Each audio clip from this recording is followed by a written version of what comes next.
So guys, welcome back to my YouTube channel invest my way. आज हम discuss करेंगे दो ऐसे स्टॉक के बारे में जिसमें गिरावट तो हुई है, लेकिन क्या उसे खरीदना हमारे फ्यूचर के लिए अच्छा होगा या नहीं, वो हम लोग समझेंगे। तो पहला जो स्टॉक है भारतीय एयरटेल और दूसरा जो स्टॉक है साइंट लिमिटेड। ठीक है, ये दोनों स्टॉक मल्टीबैगर है और आने वाले समय ये मल्टीबैगर साबित होगा। ये दोनों स्टॉक फंडामेंटली स्ट्रॉन्ग भी है प्लस टेक्निकली भी स्ट्रॉन्ग है। तो वो हम लोग समझेंगे कि आज के मार्केट में, ठीक है, किस कारण से आखिर ये दोनों स्टॉक गिरे हैं वो हम लोग समझेंगे। तो सबसे पहले देख सकते हैं भारतीय एयरटेल 2001 रुपये आज इसका क्लोजिंग प्राइस हुआ था। ठीक है, और इसमें देख सकते हैं 4.46% का यहाँ पे गिरावट देखने को मिली है। लेकिन आखिर किस वजह से यहाँ पे गिरावट देखने को मिली है वो हम लोग समझेंगे। सबसे पहली बात है कि इस क्वार्टर में कंपनी का प्रॉफिट भी अच्छा आया। देख सकते हैं यहाँ पर 8,651 करोड़ का, मतलब कंपनी का क्वार्टर नंबर भी अच्छा आया है, कंपनी का सेल भी अच्छा हुआ है। लेकिन आखिर यहाँ पर गिरावट हुई क्यों, ये सबसे बड़ी बात है। कंपनी तो अच्छा परफॉर्म करके दिखा रही है, लेकिन गिरावट का क्या कारण है वो हम लोग जानेंगे। तो सबसे पहला जो कारण है यहाँ पे ग्लोबल इशू। ठीक है, ग्लोबली मार्केट पूरा रेड में है। ठीक है, तो इसका मतलब यही है कि पूरा मार्केट गिरा हुआ है और उसी का असर की वजह से यहाँ पे गिरावट देखने को मिली है। तो सबसे पहला कारण यहाँ पे ये हुआ।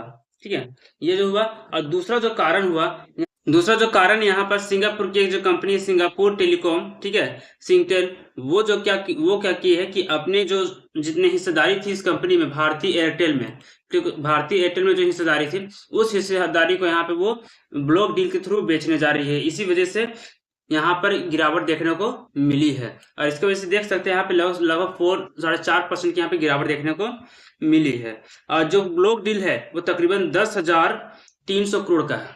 10,300 करोड़ का यहाँ पे बिकवाली होने जा रही है। और इसी वजह से इस शेयर में अच्छी खासी यहाँ पे गिरावट देखने को मिली, जो भी 5%, लगभग 4%, 4.5% का है।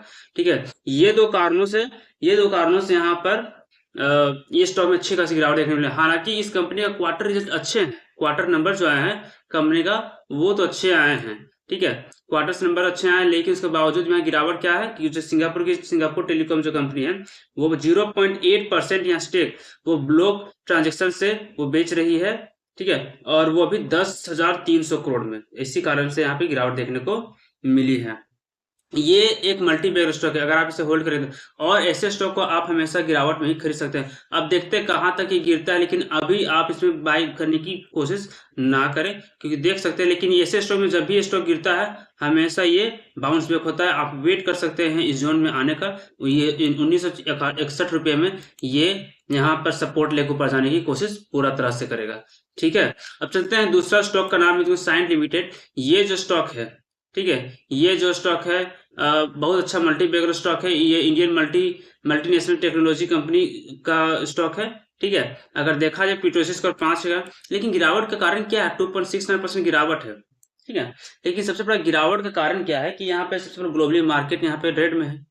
और देख सकते हैं यहाँ पर निफ्टी भी देख सकते हैं कि यहाँ पे 17 पॉइंट नीचे क्लोज हुआ है। ठीक है, 17 पॉइंट नीचे क्लोज हुआ है, तो ऑब्वियसली मार्केट पूरा रेड में ही है और इसी वजह से उसका असर सब स्टॉक में दिख रहा है। और इसी वजह से यहाँ पे बायर्स कम और सेलर्स ज्यादा है, बायर्स कम और सेलर्स ज्यादा है। भारतीय एयरटेल में भी इसी कारण से यहाँ पे भगदड़ मची हुई है और यहाँ पे बायर्स कम और सेलर्स ज्यादा हैं। ठीक है, और इसी वजह से यहाँ पे साइंट लिमिटेड में यहाँ पे बायर्स कम और सेलर्स ज्यादा और इसी तरह बिकवाली हो रही है। 2.69% की बिकवाली हुई है। लेकिन गिरावट का असल रीजन क्या है? इसे क्वार्टर नंबर्स अच्छे नहीं आए हैं। 143 करोड़ का यहाँ प्रॉफिट हुआ है सितंबर क्वार्टर में, और पिछला बार कितना होता है? 157 करोड़ का, उससे पिछला बार 186। तो देख सकते हैं मार्च 2025 से लेके लगातार 2 क्वार्टर इसके कम आ रहे हैं। ठीक है, कम आ रहा है और इसी वजह से इस शेयर में गिरावट देखने को मिली है।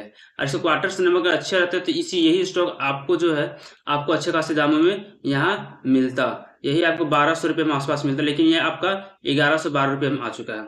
कारण क्या है?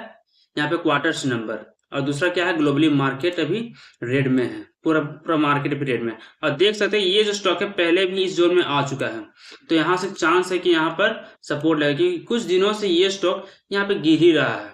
ठीक है, तो देयर इज चांस कि यहाँ से स्टॉक रिकवर करेगा और यहाँ से रिकवर करते हुए ऊपर की ओर जाएगा। ठीक है, इसलिए हमें वेट करना चाहिए यहाँ पर, और यहीं से जब ये सपोर्ट लेगा तो यहीं से हमें कुछ कैंडल्स बनाने देना चाहिए, तब यहाँ पे बाय करने आसानी से चाहिए।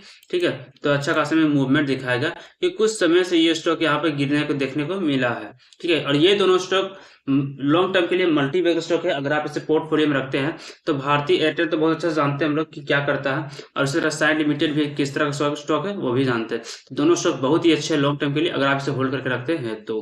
अगर मेरी जानकारी अच्छी लगती हो तो मेरे चैनल को लाइक और सब्सक्राइब करना बिल्कुल भी ना भूलें। Thank you.